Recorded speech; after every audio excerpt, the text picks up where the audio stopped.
are many. There's like 3 of us. Bro. Engage. This is, excuse me, a damn fine cup of coffee. I am the one who knocks. Hi, I'm Jessica Richards. I'm Ashley Xanter. And I'm Scott Nielsen. And this is UniversiTV. And this week we're talking about Legion. We're Dun, We're really excited to talk about this one. Just as a quick summary, Legion focuses on David Haller, a man who has to discover whether or not the voices in his head are the result of schizophrenia or something much more powerful and sinister. Dun, dun, dun. Thanks for that track, Ash. I would like on my phone a soundboard of just Ashley doing that. So in my entire life, I can just have that. Just dun, dun, dun. Whenever you say anything profound. Yeah. Oh, yeah, to just punctuate the room. Really drive home my point in a meeting.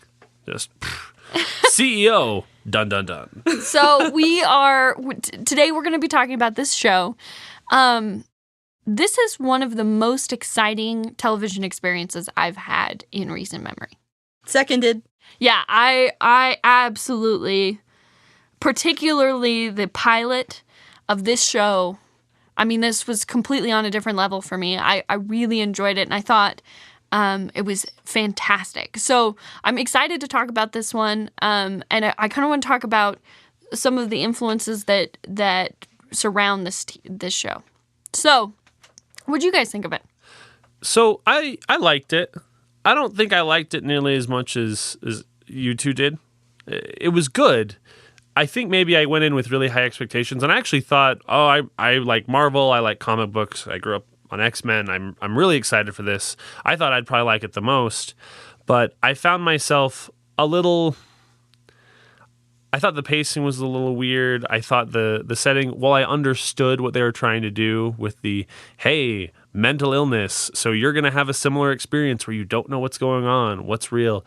I felt that I've seen that done before, and I didn't feel like this was the best execution I've ever seen of that. So I think it has a lot of really great elements, and I enjoyed a lot of it, but it wasn't as well executed as I would have wished and hoped it would have been. Right, because they do sort of the tropey thing where they're in a mental hospital, and at various points during the season, you're like, are they in a mental hospital or is this all fake? And I remember, there are episodes of television, famous sort of historical pieces of television that do that same piece where they invert and they're like, are we in the show or are we actually out in the world? Buffy. I was waiting for her to bring Buffy into this somehow. I'm sorry. It's every episode. I'm going to start a tally board that we're just going to Jess mentions Buffy. Tick, tick, I don't tick, think it tick. will be an episode of UniversiTV if Buffy is not mentioned. But it's a really important part of specifically comic book stuff. That happens really frequently. It's one of the ways in which they turn an episodic or a serialized show into something that's kind of engaging and interesting because it plays with your expectations of reality. And that took that concept and put it on steroids. I don't think I've ever seen one this well executed. So I think it's a trope, but I think that this trope they're doing something that sort of unmoors it from reality in a profound way. Well, this was the right property to do it with if you're going to do the mental health, trope. Well, and that, tropes be damned, I guess, in this case, because the pilot for this was so beautiful. It was just 1 hour of television. And I told Jessica after, while I was watching it, that I kept checking the time. And usually when you check the time of an episode, it's because you're bored and you're wondering how much longer this one is. I just kept checking it because so much was happening that I'm like, is it over? Is it over? Is it over? Because it was boom, boom, plot, plot, plot, plot, plot. And it didn't stop. It didn't stop. This show packs more innovation and thematic nuance into 20 minutes than I have seen shows pack into entire series. Yeah. I will say right now that the pilot of Legion is better than all 9 seasons of How I Met Your Mother. Bar none. Bar none. I don't care how much time that show had. It couldn't touch this. I would say that How I Met Your Mother is a low bar, but I do think a wildly popular low bar. Yes, but I think that you're right to say that the way that this engages, particularly in theoretical concepts, from an academic standpoint, I haven't seen television like this in a long time. And so I was thrilled. I was just so ecstatic about having the opportunity to play around, and there are other cultural pieces that attempt to do similar things, but they ultimately end up being really uninteresting. So like I thought of Lost as a sort of a thought experiment. That's one of those shows that sort of heads out and is going to be like, we're being profound, right? There is a character in that show called John Locke. Right? So they're clearly trying to play with these profound ideas, and every time it just falls really flat. And especially, I think, with the way the season, the show ended up. So Lost has done it. Joss Whedon, who's the creator of Buffy the Vampire Slayer. That's two. Sorry. So he did a show called Dollhouse, which was terrible. I mean, it was a really bad series of television, and partly because its philosophic underpinnings weighed it down. It was trying to talk about the nature of the soul, the nature of identity. It was trying to talk about television and the ways in which we sort of experience and participate in vice in our society. It was trying to do all of these really interesting things, but the premise of the show, where there were empty people walking around getting downloaded with personalities, meant that like a good portion of that show was watching people do yoga. Right. And that was a strange and terrible decision. So there's an academic technical term for that. It's up its own ass. So I found that this show was so refreshing in the ways that it asked all of those questions about the nature of identity, about the nature of reality. And not only that, but intersected in a cultural moment where we are asking questions about what is fact, what is reality, what is fiction. That for me, like the meta narrative of that experience was so, I was high. I was riding this thing. I think the back half of it, like the other 4 episodes, those weren't as exciting to me. Sure. But the launch of this show and how it started to question those pieces was utterly fascinating. Just for the record, I want to say I thought the back half of the show was great. So that's where I sit on that. Because most of my the thoughts that I have that I want to talk about are things that happened in the back half of the show. Interesting. Right? Yeah, it was just, I just have that's where I was just like furiously writing things down. Because I was just, I could, like, high is a great term. I was just thinking about things, and then they'd throw something in, and it would be funny, and so you would have to switch gears, but then you have to switch back, and it was awesome. Well, and so the pilot was so interesting because it was so utterly unmoored. It wasn't, at no point did you understand how things were happening and in what chronological order. There was no discussion of time passing. We didn't know how many days or months, or we didn't know anything about that space. And the pieces, as they were sort of inserting them in, kind of made this very jumbled. I think this is one of the best sort of expressions of interiority that we've had on television.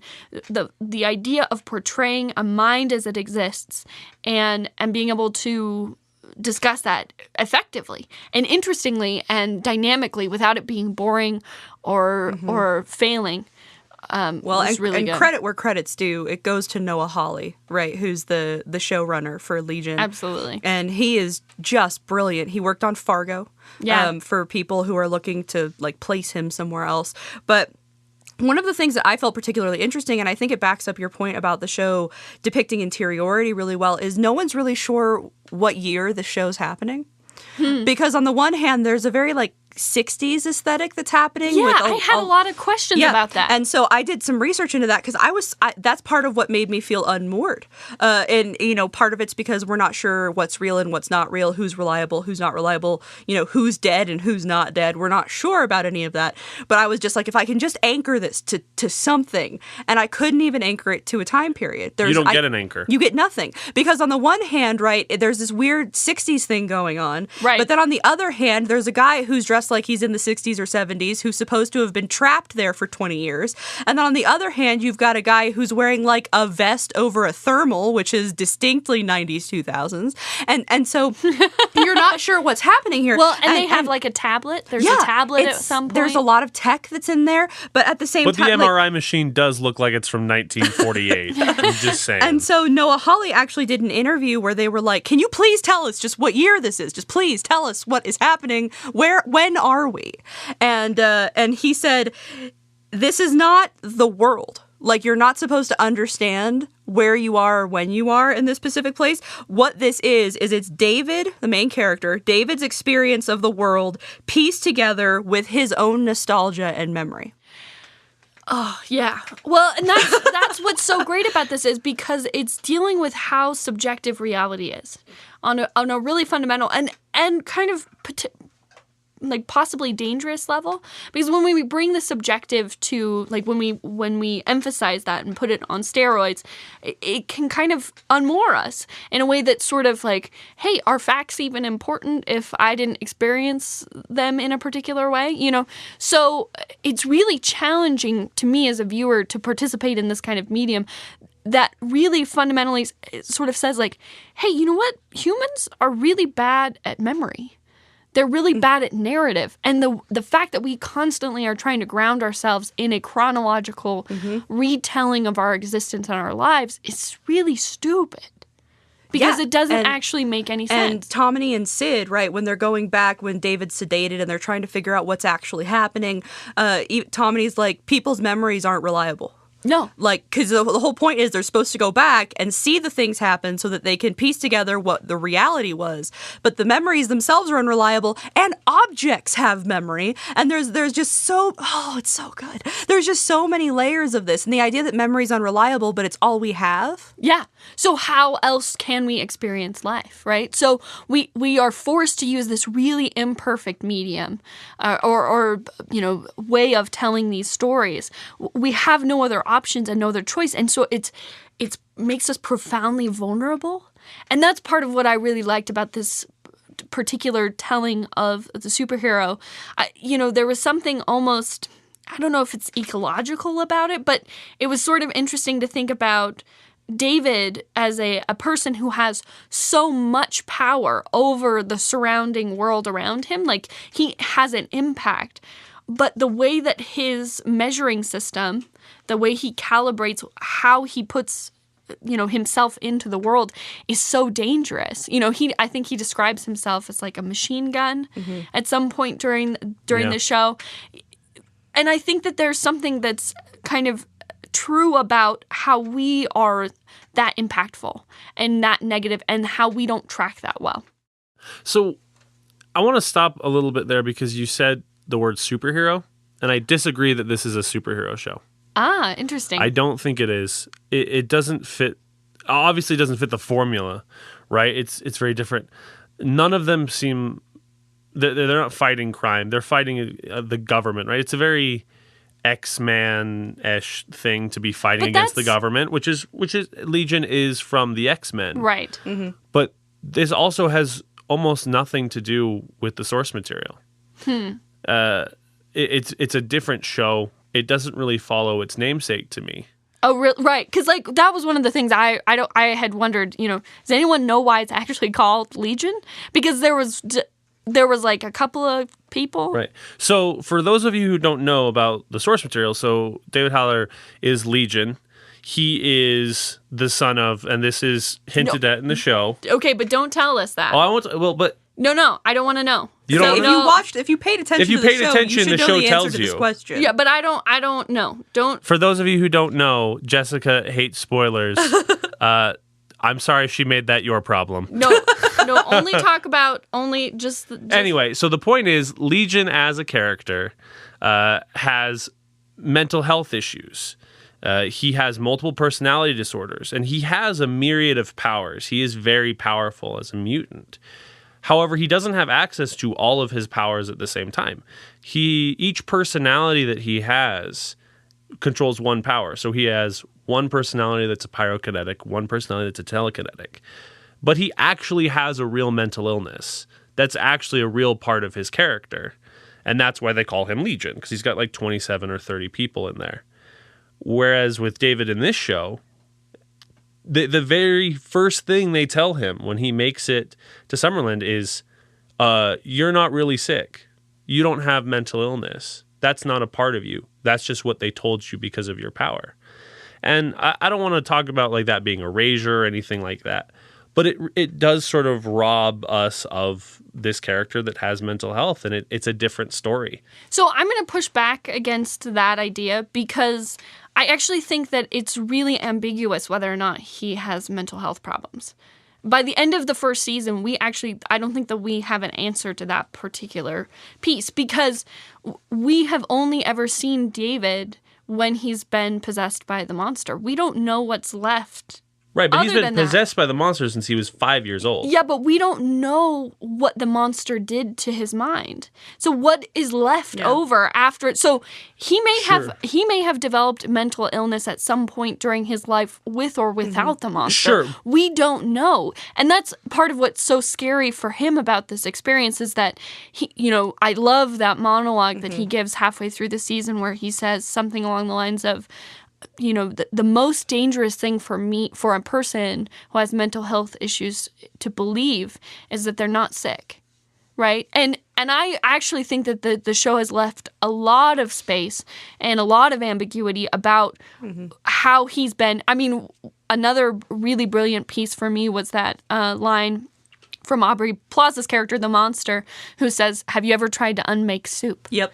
And I really loved that moment because, again, we really don't know what's left of him as a person. Right, but I want to point out, like, I totally buy that, and I think you're right, but I still see it as, to me, that the Shadow King is the one who caused his problems, that he's powerful and brought the Shadow King. Whereas the contrast being that, no, he just had multiple personality disorder separate from his powers. Yes, and I do think this is why part of the reason I felt like the second half of the show struggled. When there was this sort of malicious presence at the beginning that was sort of unnamed and at the edges and, nobody could remember that it was there, I felt like that was so impactful. And as they're slowly peeling back the pieces and we're getting more and more of a sense of what's actually happening, I was a little bit disappointed. And so I think that you're sort of right, that it's like, that's less interesting to me. A conversation about somebody who's like, I have an evil, malevolent entity within me. That's not really necessarily new or original in the same kinds of ways. And so I was a little bit like, I've seen it before. That's all right. But you're right to say that there's that the propulsion of a narrative where there's mental health issues tied to superhero-ness, I think is probably more compelling and a different spin, and I think avoids erasure in ways that we haven't discussed. And that was one of the other parts that I really liked about the show, was that if you had superpowers, the first thing that you would not think is like, oh, cool. You would go, oh, I'm crazy. Right? And that part of it. So I think that that's a really essential part of the narrative. And if they end up dropping that in season 2, I'm going to be disappointed. Because I do think you're right. I think that that's the compelling piece. Well, I mean, the superpowers, I think the superpowers are really interesting in the context of the X-Men universe, right? And I think your brother brought up this point when we were talking that, a lot of times the X-Men have really convenient powers in terms of combat. Like, oh, I'm really good at sword fighting because I'm just really good at, because like my hand turns into a sword, or, there's other. Right. No, there was one I recently, and I'm going to butcher this because I don't follow the comics, but there's one that's like an exploding bomb. Yeah, you just explode. That would be Negasonic Warhead. Yes, that's the one. Negasonic Teenage Warhead. Yeah. From Deadpool. Yes. No, it's just, but the ways in which powers are approached and discussed in Legion are fascinating, right? You've got Sydney Barrett, whose superpower is literally empathy. right? Yeah. She switches. So cool. If she touches another person and they flip consciousness, like I would go into Jessica's body and Jessica's soul would come into my body and we would just be each other and no one else knows because we look the same. Like, that is so cool. And that's not necessarily useful in a combat setting. Like, she can't really do a whole lot if she can't actually fight fist to fist. Right. But that's a super cool power to have. And Tomini, he's a memory painter and he can go into people's minds and like guide them around and reconstruct worlds that you've remembered. By the way, that is the fact that he can remember everything that has ever happened. I mean, there's some elements of horror to that, and I think that they play with this. Being in the womb? Yeah. But I really, that's probably the superpower that I would pick. And so I was so excited to kind of have that part. So You would pick the most useless superpower in a practical because it's about the ability to build, right? That fragmentation that happens with David, where he can't track, he can't find patterns, he can't. He's fragmented. I have anxiety about that all the time, and so Right. to be able to piece something through and be able to have perfect memory of it, I think that's really like enjoyable to me. But the interesting thing about, so if we take the powers of Sid, Tomini, and David and think about them, so Tomini is stuck in the past. He is consistently reliving his mother's death. He cannot move forward. And that's terrifying to me, which is why I would never have that power. Sid is kind of like, I think all of the powers kind of translate to some form of mental illness or social disorder or social anxiety or something like that, where she can't touch other people. That's a real thing. There are people who just can't touch other people, and there's parts of that on the autism spectrum, and there's parts of that in social personality disorders. But it's interesting. What I think is great about Sid's power is it's not actually, like you said, practical. And also, it doesn't really make sense how it works, how they switch consciousnesses, but then they also switch bodies at the end of that. So, which kind of just felt like plot to me. Like, oh, they have David, but they also can't have David. So we'll just say they switch bodies too. Like they teleport or something weird. It didn't really make a lot of sense. Well, but I liked that part. Well, of it. but what they did that made it great, and the reason why, because it doesn't make sense, but they used it when she's telling the story of how she lost her virginity. Yeah. That was so amazing. I was like, that's the craziest story I've ever heard, ever. Well, and that's part of what Real or fictional. that's part of what I liked. There's some of these really frank discussions about sex and sexuality. The dialogue, the choices that they made, the kinds of conversations that they were having, instead of it being these sort of rote, we need to save the world. And there was some of that, kind of, again, towards the end of the season. I need to feel useful. I need to feel important because I've been crazy this whole time. Yeah. Right. But there was also these really frank, like, hey, superpowers are kind of awkward.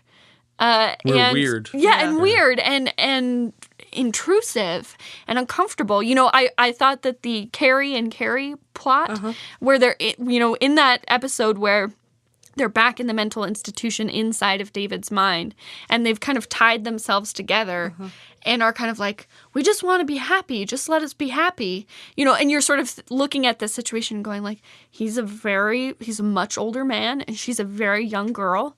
And so there's a lot of, implicit, that's not greatness happening in that relationship.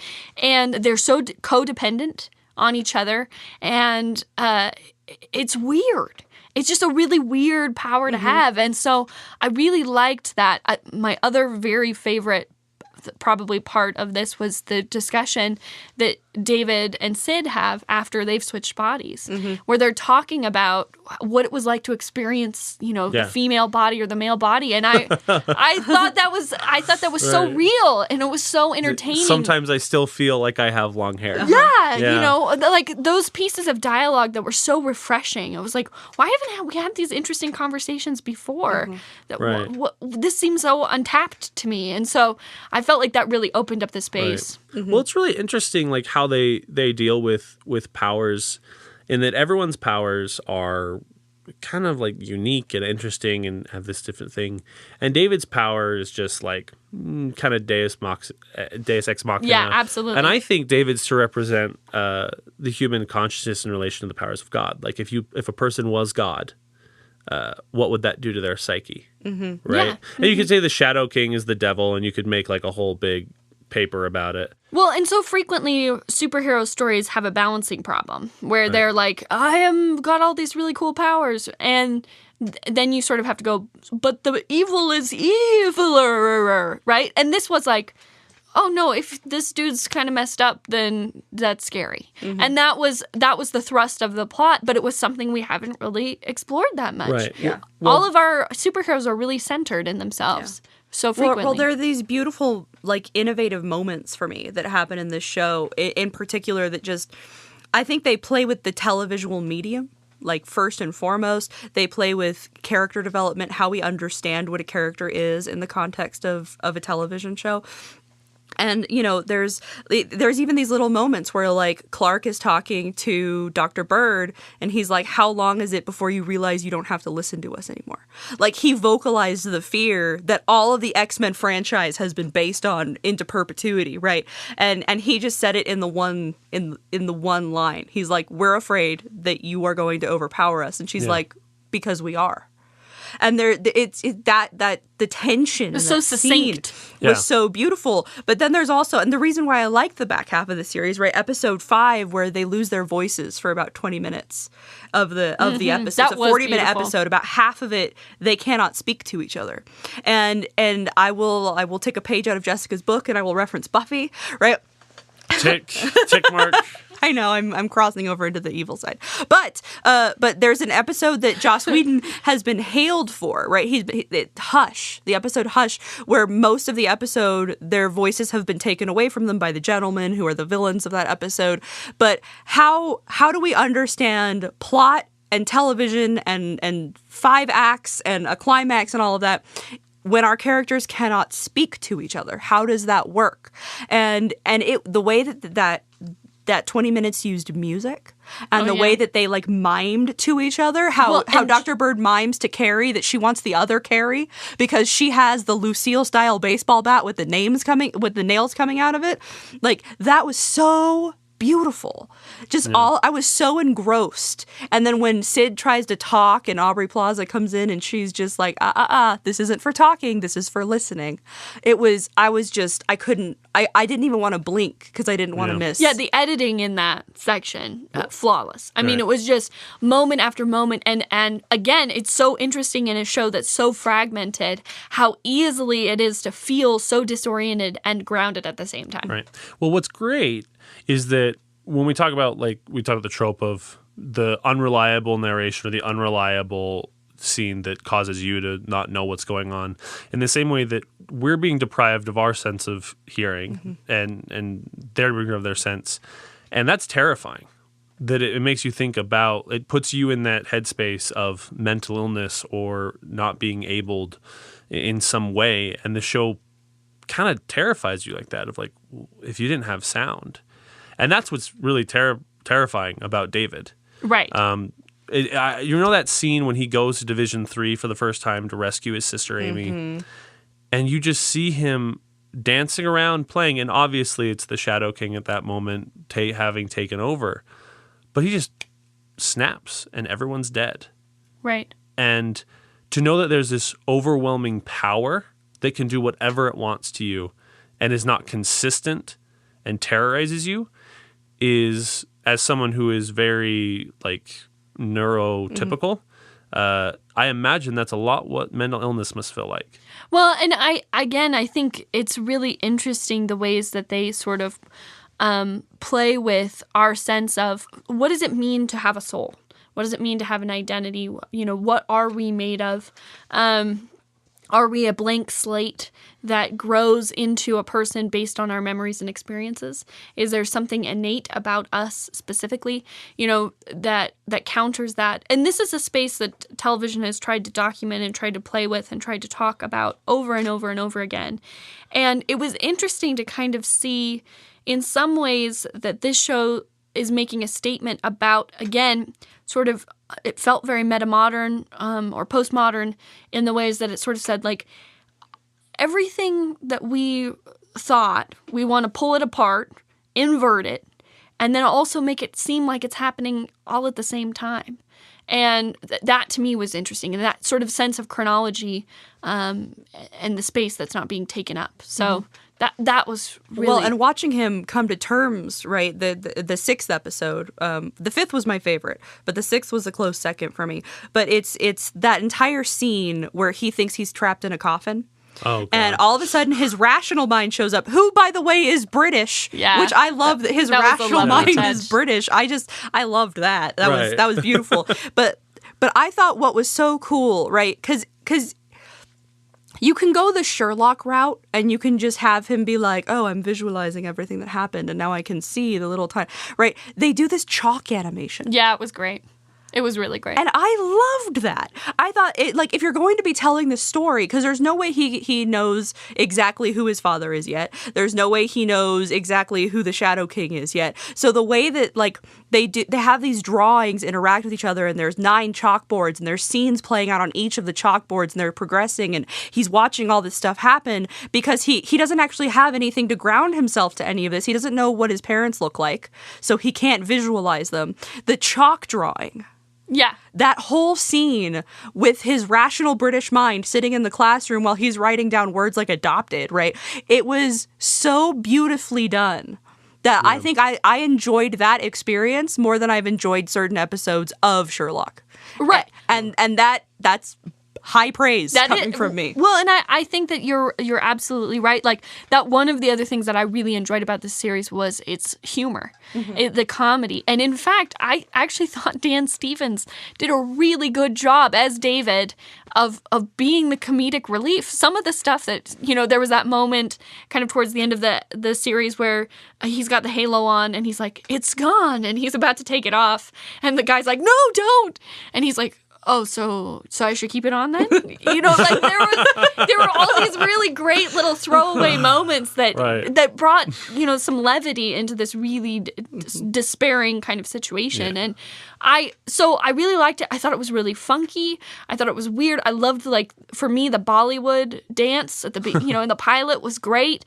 It was a different way to use television. Right. And it required, so frequently I get really frustrated about TV shows that talk down to their audiences and that they say, like, "You guys can't really handle this, so we're gonna help you out." Even, for me, one of the most irritating things that we experience on a weekly basis is the previously on trope. Yeah. If you're a Game of Thrones person and you're passionate about Game of Thrones, you don't need a previously on. Right? Like, you don't need one. Well, it tells you what's going to happen in the episode. Exactly. And that's irritating. Remember this character from 3 seasons ago who maybe sort of almost died? Well, they're coming back. So television that says, "I'm bringing you with me. Hold on. We're going." Yeah. Well, it's a weird show, but none of it ever felt out of place. So I think, in addition to David being a comedic relief, surprisingly enough, Aubrey Plaza, in what is one of her best roles I've ever seen her in, I'm putting her up there with April Ludgate from Parks and Recreation. Yeah, it was really good. Because she has that comedic thing, but she has, like, that dark, weird comedy that I'm like, yeah, you live in this space. Yeah. You can do this. But then she also has, like, serious, creepy stuff that she does. I imagine that Oren from Parks and Recreation, that's who she was channeling.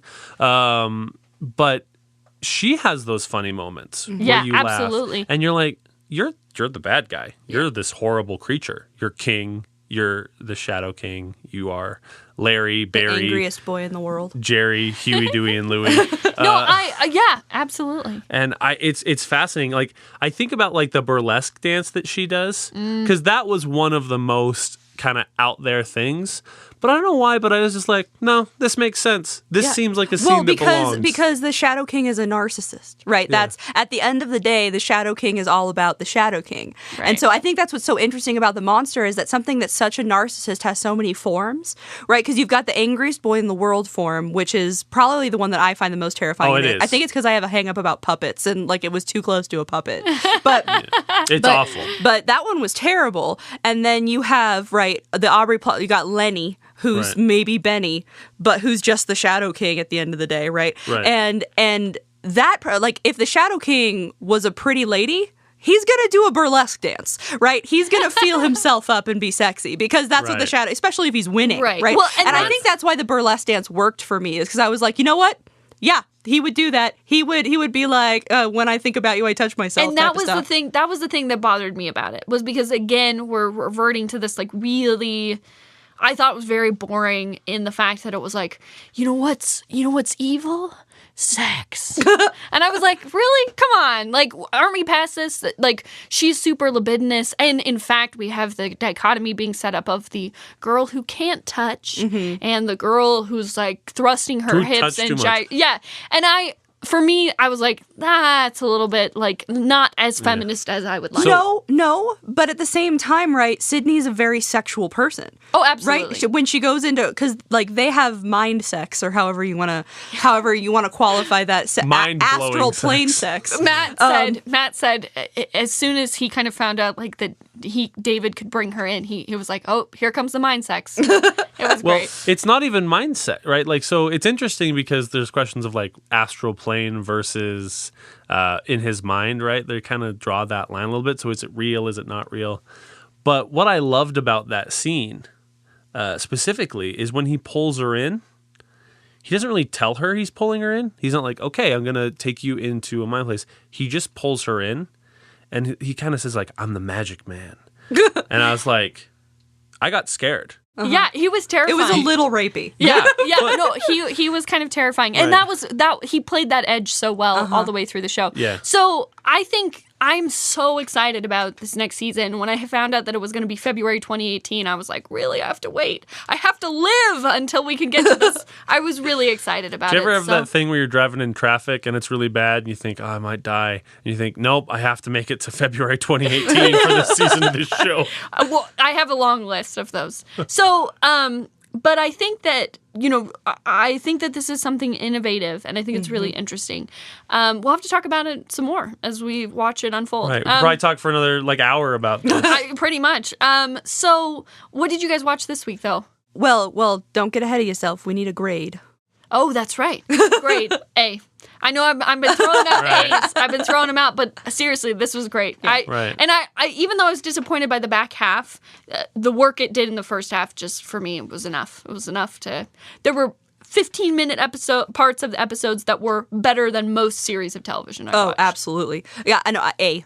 And I think this is the first A I've given out of the podcast so far. And this one, I mean, it just blew my mind. Every episode, I just clicked. I watched almost all of. I think I watched all but 2 in one sitting, and because I couldn't think about anything else. I had to watch this show, Legion. and Right. it was so beautiful. I mean, I'm just gonna throw it out there. Dan Stevens is great to look at. But I think the way that it was played, the way that it was organized, the way the levels of narration and memory and nostalgia and digitalness and all of this, it hit every button for me as a viewer. And so just absolute 100%. So if I had to give it an objective grade based off of all the components to it, the style, the thought behind it, I definitely have to give it an A.